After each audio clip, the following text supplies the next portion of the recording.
Salut tout le monde, ici Vicman, et aujourd'hui on va parler Altered, et aujourd'hui on va parler tournoi, et oui parce que hier, et il y a une semaine pour vous, il y a eu le tournoi de Rouen, donc j'y étais, on était, d'après les chiffres que j'ai, 196, et c'était super cool. Donc j'en profite pour remercier Capuchon et toute l'équipe de l'organisation, les arbitres, Lokinox et Charles étaient là aussi de Equinox, et je remercie aussi les personnes présentes à la buvette. Et j'en profite aussi pour remercier et faire un petit coucou à Keyuko et Noreno, qui ont animé, pendant une partie en tout cas de la journée, le stream sur Capuchon, sur le Twitch de Capuchon, pour l'événement. Donc je vous invite à aller voir le stream, je mets le lien en description. Je reviendrai sur la partie où j'étais en feature table, et là donc on va parler un peu du tournoi. Première chose que j'aimerais dire, parce qu'il faut savoir que j'ai perdu la première ronde, et mon adversaire m'a dit comment j'aurais dû jouer. Ne faites pas ça. Non, vraiment, ne faites pas ça. Ne prenez pas votre adversaire de haut parce que pour n'importe quelle raison. Surtout quand derrière il affronte 4 autres personnes qui jouent le même deck que vous, qu'il gagne, en l'occurrence moi, que je gagne, et que, attention spoiler pour ceux qui ne savent pas, mais j'ai fini en top 8, ne faites pas ça. J'ai fini sur les 10 rondes, parce qu'il y a eu 10 rondes, c'était très long et très fatigant, mais très intéressant. J'ai fini en 8-2, en commençant avec une défaite, et au total, j'ai affronté 5 Afanas, j'en ai gagné 4. Donc je suis assez content puisque j'avais changé quelques cartes et construit un peu mon deck en sachant qu'il y aurait Afanas et en faisant en sorte de pouvoir battre Afanas justement. Donc c'est ce que j'ai dit un peu dans la vidéo de la semaine dernière, donc je vous invite à la regarder si ce n'est pas le cas, il y a le lien qui sera par là, pour voir du coup ce que j'ai changé, et ma liste est à peu près la même. De toute façon, je vous mets la liste en description sur le lien de 39 cartes, et si il n'y a pas le lien, c'est que je l'ai pas encore trouvé au moment où la vidéo sort. Dans ce cas-là, je vous mettrai le lien directement de mon deck. Je vais revenir sur mon deck plutôt en fin de vidéo. J'ai affronté 2 Sigismar pendant les rondes, j'ai perdu une fois, gagné une fois, donc j'ai eu une lose contre Sigismar et une lose contre Afanas. Et après, j'ai fait que gagner, j'ai eu de la chance sur le tirage et au grattage, comme on dit, et j'ai affronté 2 Bazira. Donc pour moi, la journée était tricolore. À Altered, il y a seulement Izmir, Ordis et Bravos. Je suis arrivé donc en quart de finale, contre Seadus. Je vous mets aussi le lien de son Twitch. J'en profite pour faire un petit coucou. Et du coup, il m'a battu fair and square, comme on dit. Il a mieux joué que moi. Et je vais revenir d'ailleurs dessus. Donc je vais prendre le stream de Capuchon, vous le mettre en partie, là où j'ai eu la partie, et commenter mes choix, parce que je me suis rendu compte que de l'extérieur, on aurait pu penser que je faisais à peu près n'importe quoi, surtout sur les premiers tours. Et vous auriez raison. Mais je vais quand même au moins juste vous expliquer ma façon de penser. Et je vous invite aussi, bien sûr, à commenter et à me dire ce que vous auriez fait. C'est Vicman, voilà, qui est passé, qui est joueur de Kojo habituel. Je sais pas si vous savez, il a une chaîne YouTube. Donc mon adversaire commence directement par une troupière. Donc là je lui dis en plaisantant qu'il ne m'aide pas du tout, puisque comme je sais qu'il reste 2 mana, ça va être très compliqué pour moi de faire ne serait-ce que 1-1. Donc je décide de jouer le Seringar en face du jeton pour l'objet à jouer des cartes, et en me disant a priori je passe. Là encore une fois je plaisante, c'est pour ça que je fais les signes de bras, c'est mon côté italien même si je suis pas du tout italien. Et, et du coup là je réfléchis parce que je me dis bon là il est en train de faire 2-0, ça va être compliqué. J'ai un moyen de faire 2-1, finalement je décide de faire le 1-1 en utilisant le pouvoir du lapin. Donc je me dis tant pis c'est pas grave, je perds le lapin, mais comme j'ai le Seringar qui va me faire piocher, et en main, vous ne le voyez pas, mais je vous le dis, j'ai un puissant djinn, je me dis, en termes de scellé, en termes de cartes, ça devrait aller. Donc là, en fait, je revérifiais juste pour être sûr que je mettais bien le Fugas, et qu'il y avait 1-1. Du coup, on avance, et c'est à ce moment-là, c'est vraiment à ce moment-là, en fait, que ça va pas, c'est que je pioche mes 2 cartes, et j'ai une fée des dents et mon unique qui sabote. Je mets la fée des dents, pourquoi? Parce que contre Sigismar, je veux des stats, je veux beaucoup de stats. Et en fait, je mets la fée des dents en me disant, c'est qu'une 1-1, c'est pas grave. Et en fait, c'était une erreur. Pourquoi? Parce que du coup, mes 2 autres cartes que j'ai en main, elles coûtent 4, donc le puissant djinn, et 3, mon unique qui sabote.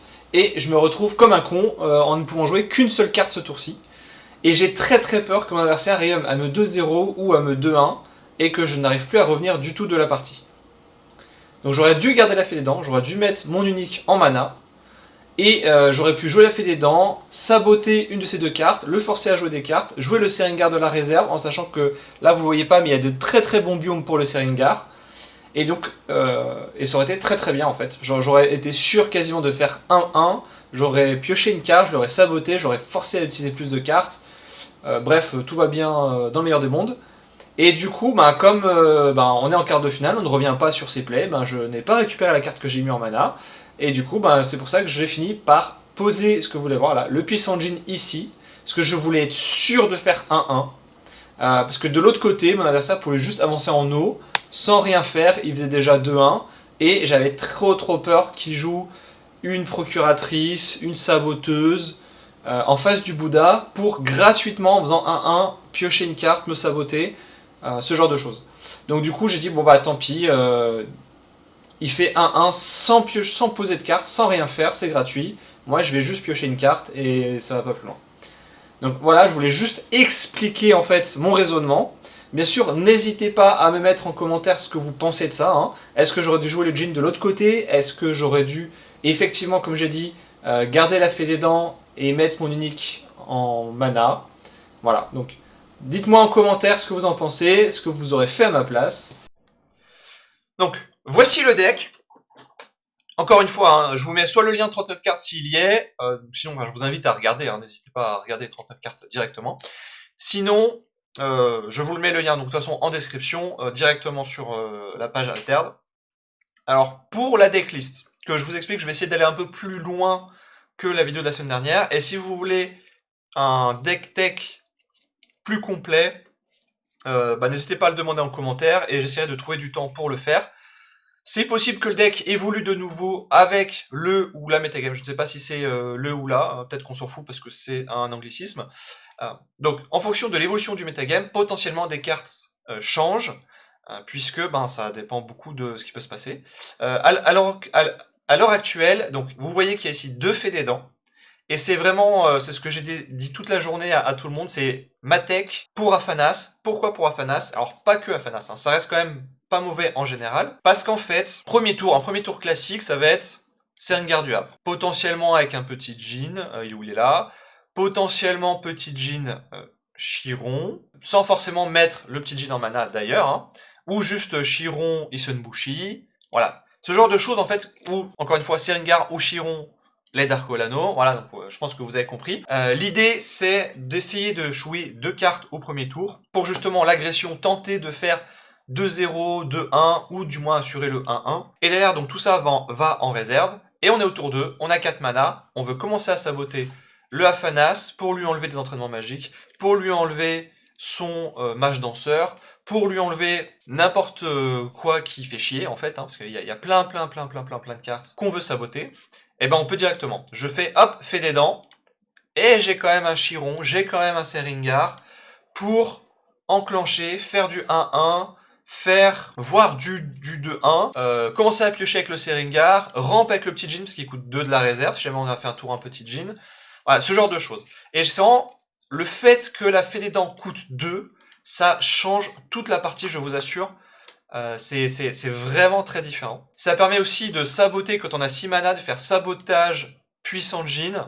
Ça change pas. Si le puissant Djinn est déjà en réserve, on peut faire sabotage puissant Djinn de la réserve quand on a 5 mana. Il y a vraiment des changements par rapport justement à la videuse Bravos. Non, ça c'est mon unique, pardon. Ça c'est la pionnière. Elle est où la videuse? Par rapport à la videuse Bravos, ou alors des Spy, qui était dans mon deck il y a pour moi 2 semaines, non pour vous 2 semaines, pour moi 1 semaine au DAC, où j'ai vraiment senti la différence entre les deux dans mes parties. Et à côté de ça, le reste du deck n'a pas trop bougé par rapport à ma liste de la semaine dernière. J'ai juste changé, donc j'ai mis un 3ème Seringar en commun, donc j'ai enlevé l'unique que j'avais, unique qui reste très forte, mais j'ai trouvé un déblayeur qui a un effet saboté, qui va du coup avec l'esprit du deck où je tente vraiment de beaucoup saboter, de beaucoup paralyser l'adversaire, lui diminuer ses choix, le forcer à faire des choix potentiellement non optimales, avec la videuse notamment, et donc tout le sabotage que j'ai, pour justement passer. Et voilà, donc le Seringar, je l'ai en commun, il est très bien, et voilà. Et du coup, comme le déblayeur me demande un repère, même si je peux épuiser si je n'ai pas de repère, et que la videuse Bravos, si j'ai un repère, elle gagne un boost, c'est pour ça que j'ai 5 repères ici, pour assurer ça, parce que je sais qu'il y a des débats entre est-ce qu'on joue le Havre, est-ce qu'on joue pas le Havre. Je joue le Havre, Mathieu qui a fait top 8 aussi, Il me semble qu'il joue le Havre, c'est à vérifier. Je suis pas complètement sûr de cette information. Voilà, donc peut-être que le Havre, en fait, il faut le garder. Voilà, donc voilà pour la decklist. Encore une fois, n'hésitez pas à poser des questions en commentaire. Donc je vous invite à l'essayer et à essayer l'effet des dents. Vous m'en direz tant. En tout cas, encore une fois, j'ai affronté 5 Afanas, j'ai gagné contre 4, et je sais qu'une partie des victoires que j'ai eues, c'est vraiment grâce à la fée des dents.